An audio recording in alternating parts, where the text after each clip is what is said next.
You're listening to LeaderCast, episode 109.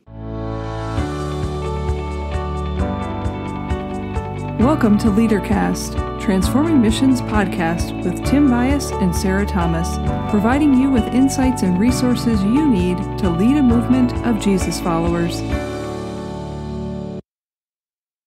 Tim, I know that you have, I'll say it this way, a residence in a couple of different places. So can you tell me, why do you choose to rent? Why do you choose to own? Why do you choose to rent out? Well, Sarah, that's a good question. I've asked myself that question sometimes. I think after living in church-provided housing for a number of years, and then coming to the place of deciding where we'd like to live when we retired, we bought a place for retirement. So that's kind of why we have a place that we own. But that's in Tennessee, and I'm working in Ohio. It doesn't make sense to buy in Ohio, so I rent a place. I lease a place in Ohio so that there's a place that somebody else owns that I live in. And then I can look down the road and one day I've got a place, another place where I'll go live that I've purchased. That's just, so bottom line is I've got a place to retire and I got a place I'm living. That's really the way it is. But you choose to lease, and you do that for a different reason. Yeah, I've intentionally chosen over the years because most of my experience in ministry has been that there wasn't housing provided by the church. And so I needed to find my own housing.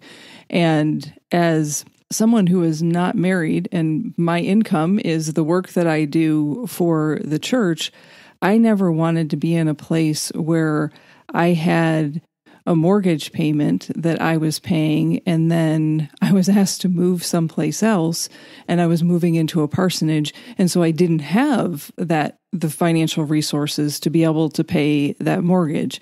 And so for me, it was a matter of practicality that I don't want to get stuck in a place that I don't have the resources for the home that I have purchased. So I guess it was a financial decision, practical decision for me. And if I'm really super honest, I don't want to have to take care of the lawn, the snow removal, all of the things that if something breaks, I choose not to have that occupy my time, space, and finances. Our last episode, we introduced the idea of stepping into the arena. So I've got to ask this question since we started talking about renting or owning. What's that have to do with stepping into the arena? So how about I answer that question for you after you remind our listeners what they can expect for the next 5 weeks? See, that's what I get for asking questions, isn't it? Throughout Lent, we're exploring a series of 5 questions designed to enhance whatever you're already doing or what you've already planned for this Lenten season. We're calling this series Step into the Arena. Every week, we'll explore one question with stories and illustrations and leave you with a challenge that you can practice in the midst of your everyday, ordinary life. To accompany this podcast series, you can join us inside the private Facebook group for the Hope of Lament, that each week will reflect on one psalm using the question we offer on the podcast. You can find the link to the Facebook group on the show notes page at transformingmission.org/109. Now, Sarah, what does renting and owning have to do with stepping into the arena? So today, the question that we're going to introduce you to invites us to move from seeing ourselves as owners to being stewards. And if we're going to step into the arena and show up as daring and courageous leaders, we need clarity. So our first question helps us to get clear about the people that God has placed in our midst. So we've got 5 questions, and this is question number 1. Our last episode was an introduction to this, right? So Exactly. Here's our first question. So our first question is, who are the people entrusted to your care? I'm going to say that again. Who are the people entrusted to your care? As leaders who want to follow Jesus every day, where you live, work, and play, we want you to consider, who are the people entrusted to your care?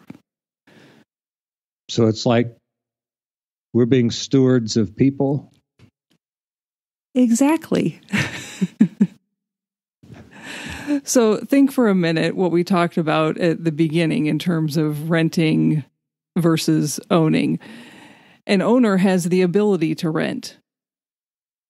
A renter, on the other hand, is a steward of space or equipment. So in a very real way, an owner is in a position of power. A renter is committing to space, equipment, opportunity for a season.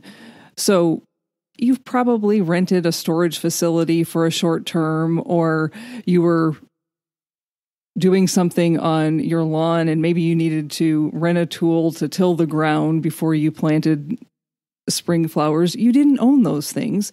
And often if there was damage, whether to that storage space or to that tool or equipment, there's going to be a cost. But if you own it, you bear the cost up front. So I remind you of that for this reason. We thought about if there was another way to ask this question, who are the people entrusted to your care? We wondered if the question, who are you called to serve, might be another way to ask it.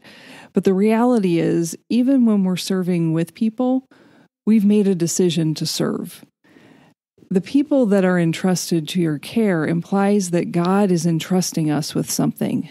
In this case, someone, a group of people that we have the privilege, I would say, to care for. And so that means that we're God's co-workers. Sarah, I say this too often, but that's super cool. I mean, that's a major difference. The idea of deciding who we're going to serve as opposed to receiving who God has given us to care for. And for me, when I think about it's almost as if God offers an invitation. Sarah, will you care for, I'm going to say it this way right now, will you care for the pastors in the Capital Area South District? Now, if I'm a brat, I'm going to say no. But this is Wednesday. It's the day you care. But I'm not. That's who God has entrusted in my care. The people who are listening to this podcast. I feel as though God has entrusted you to our care. That's an invitation. And so to me, that becomes a place that I can say, wow, God, you're asking me to do that? Thank you for this privilege to be able to use the gifts that I have in this way to care for this group of people in this time and space. That's a whole different approach than, who's God calling me to serve? Well, I want to serve the people. I mean, if we're really honest, we want to serve the people who think like us, who look like us, and who act like us, because we're human. And so that becomes a very selfish statement. And so this idea of being God's co-workers, there's beauty and there's messy stuff in the midst of that. Absolutely. We're going to get into that. I'm getting ahead of us. No, you've gotten me excited about what you're talking about. There's a huge difference, but yet in the church, and I think in other organizations too, we decide who we're going to serve. Even though we might say everyone's welcome, even though we say we love everybody, even though we say we care, if we are in the controlling seat, we decide who we're going to serve. I think we found a scripture might help here, 1 Corinthians 3. Yeah. Before you go there, though, Tim, let me say this. You hinted at it. I'm just going to say it bluntly. So I said, who has God entrusted to my care? And I'm pointing to pastors and people listening to this podcast. But what you hinted at is this is a question that whether you are serving in a paid ministry position or whether you're working at Panera Bread or welcoming people at Walmart or delivering somebody's mail or picking up somebody's garbage or the person who manages this whole complex that I live in, you can answer this question. So this isn't just for pastors to answer. This is a question for everyone. You might be a parent who stays at home full-time with your kids. Who's God entrusted to your care? Your children. You might be a youth leader, and I'm not talking about a youth leader in the church. I'm talking about a youth leader with a community organization. Who's entrusted to your care? I want to broaden how you're hearing this question because it's not simply for pastors. This is a question for everyone who says that they want to follow Jesus. Okay, now to the scripture, 1 Corinthians. Which is good for everyone who hears it and not just necessarily those in the church. And hopefully this enhances what you're doing for the Lenten season. This is 1 Corinthians 3, verse 6. It happens in the midst of divisions in the church, and Paul points out something that we as leaders need to remember. We're stewards, not owners. Here's the scripture. I planted, Apollos watered, but God made it grow. Because of this, neither the one who plants nor the one who waters is anything, but the only one who is anything is God, who makes it grow. The one who plants and the one who waters work together, but each one will receive their own reward for their own labor. We are God's co-workers, and we are God's field, God's building.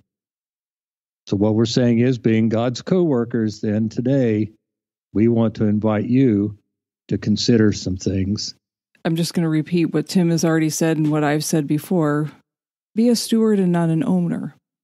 And in that, remember that in that scripture that Tim just read, God is the one who initiates the action. We're the stewards. And God's saying to us, these are my people. Will you care for them? And then third, consider what effect the work that you are doing has on the people entrusted to your care. So let me ask that question again. Who are the people entrusted to your care? Really, what we're saying, aren't we, is that our hope is that everyone's thinking about who you have the opportunity to be a steward with for this season. Who do you get to plant and to water? Is that what we're talking about? Okay, I'm just going to ask this question. How do you plant and water people? I just asked you that question. So how I would answer that is to say, be present in the midst of the crazy, the beautiful, the tough stuff. Be present in the midst of life and think more about who God is entrusting to your care than what God is. And I want you to hear me clearly with an emphasis on what God is calling you to do. And I emphasize that because recently I read this statement and it made me pause. And the statement was, God calls leaders not to a task, but to a people. Sarah, say that again, because I think that is, I'm sorry, that's cool too. The statement was, God calls leaders not to a task, but to a people. So I've spent all of my ministry talking about God calling me to preach or God calling me to teach. I went through a process where I was asked if God called me to be a bishop. What you're telling me is, and what I'm hearing is, that God might not be calling me to a task as much as to the people God's entrusting me to. I think you've just identified what our challenge might be. So what changes if you're called to a people and not to a task? Your motivation changes, your reason changes. For me, my whole why is animated in a different way. And how I would say it, because I use this metaphor a lot with coaching, especially coaching Christian leaders, God's in the driver's seat. I'm just in the passenger seat. And God's inviting me into something. Then I consider the impact of my work on the people entrusted to my care. It's not about a task to be done, another sermon to write, or another podcast to edit, or another blog to publish, or another post on social media, or I need to run to the grocery store, or I need to make that phone call. It's about faithfully responding to who God is inviting you to be and who God is entrusting to your care. Does that make sense? Do you hear the shift? Do you hear the difference in what I've offered there? I'm going to answer for everybody and say I do. But let me say, I haven't said this for a while. I'm in my 46th year of ministry. I wish that somewhere earlier in my ministry, I had had this kind of insight. Now, it doesn't mean that I've not cared for people, and it doesn't mean that I haven't put people in the center at times. But I have spent almost all of my ministry task-oriented and not people-oriented. And I'm beginning to wonder, when I say that out loud, if that might not be part of the problem we have in the world today, is that we've been so focused on tasks and issues and positions and not upon people, that we've kind of missed what God would really have us do. Does that, are you my therapist at this moment? No, so you all can't see what we're seeing, but we're both smiling right now. And why I'm smiling is what I'm thinking, Tim, is in the work that I do with Clifton Strengths in the United States, the number one most frequent talent of over 23 million people, it might be 24 million now, who have taken the Clifton Strengths assessment. When they get their top 5, the number one talent in the United States is achiever. And you know what that talent is all about? It's all about task. It's about getting things done. Now, getting things done, it needs to happen. But if that is the mentality, and if that's the driving force, and if that is what is most prevalent, and I think about what you just said, it's all around us. It's what is quote unquote normal. It's what people see. The people relationships and the importance of people in the midst of the tasks, that comes down a little bit lower.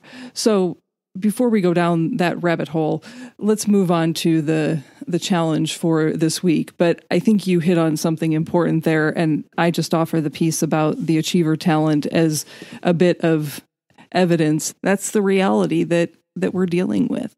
And so what might happen if the leaders who are listening to this podcast began to model for people a different way and help people to imagine something that could be different in a new way. And there was a focus on the people. So that's why we care.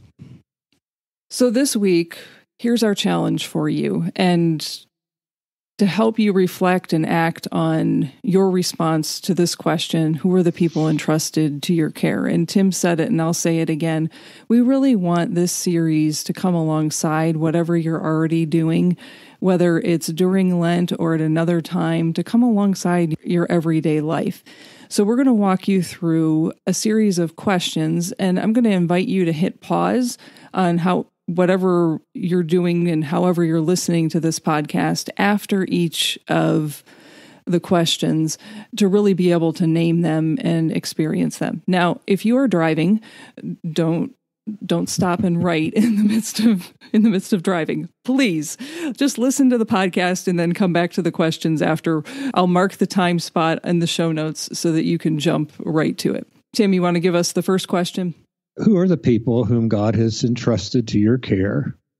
And what we'd ask you to do is to name them, write them down, or right now get a face in your mind and a name on your lips. So you have somebody for whom you care. And what's the second question? What effect do you want your work to have on the people who are entrusted to your care? Just to model for the people who are listening, I'm going to answer the first question in terms of who are the people entrusted to our care. I'm going to say our podcast listeners. Tim, what effect do you want our work of this podcast to have on the people who are listening? I want them to be Jesus followers in such a way that the world changes. And as we talk about focusing in on leaders, I would really want the effect of our work to equip leaders, to equip others to be Jesus followers, so the world can be what and who God created the world to be. And we've talked about this around relationships. We've talked around today about caring. How cool would it be that we could actually care for one another? Yeah. And so the only thing that I can't add to what you said because it's what you want, but how I would answer that is very similarly with the simple addition of, I want people to follow Jesus every day. I want us to shift from participating simply in a church service on Sunday to seeing and experiencing Jesus every single day. That following Jesus is who we are, and that we're helping you as leaders to help other people be able to do that. So you're not going to answer the question the way that Tim and I just answered it, because you're not talking about podcast listeners. You're not talking about this podcast. The people who are entrusted to your care are a different group of people. I just wanted to do that so that you could get a sense of what are we talking about when we ask that question. So with those two questions as bookends, if you will, you have the people who are entrusted to your care on one end, and the other bookend is what's the effect do you want your work to have on the people who are entrusted to your care. I want you to now consider these questions. What are you thinking about the people who are entrusted to your care? And I just want you to focus on your current thoughts. One sentence. This is not a dissertation. This is not even a chapter in a book. This is not even a paragraph. It's just one sentence. What are you thinking about the people entrusted to your care? And if you're in a place to do so, I want you to write it down. The next question is, what are you feeling about the people entrusted to your care? And how I talk about feelings with people is what's the vibration in your soul? And I want you to just name one word. So if you start writing a sentence, that's a thought. What are you feeling? So this is the place where you say, I'm frustrated, I'm excited, I'm energized, I'm happy, I'm sad, I'm mad, I'm glad. I could go on and on with feelings, but just one word, name that and write that down. And then the last question is, what action is God inviting you to take? So that effect of your work that you named is really focused on where God's moving and where God's leading you and the people that are entrusted to your care. So what action is God inviting you to take? Go ahead and write that down.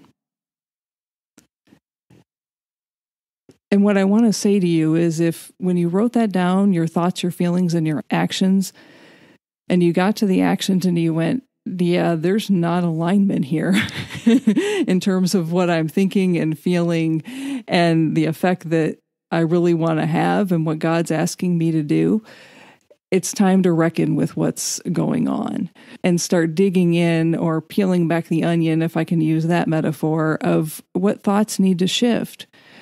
And it might be that you're consumed by criticism because you're in a place right now that doesn't have a culture of feedback. And what you're hearing is people being critical of you.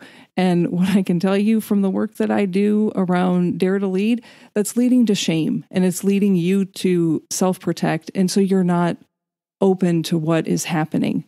That is a human response. That is not a judgment. It is a reality of who we are. So if you have a shame storm brewing in your head about the effect of your work on the people entrusted to your care, it might be that you've been so focused on a task that you've forgotten the people in your midst and who God has entrusted to your care.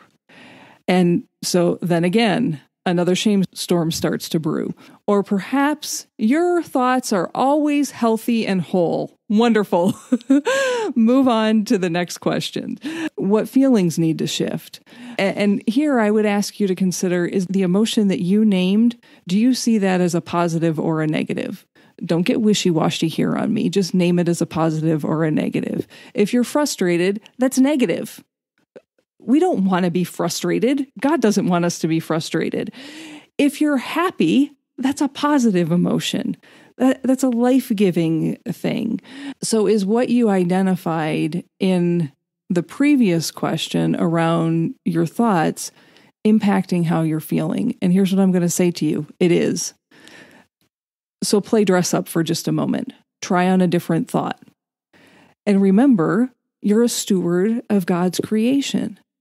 So if what you're feeling in the moment is criticized, and hear me, folks, there likely are people who are being critical.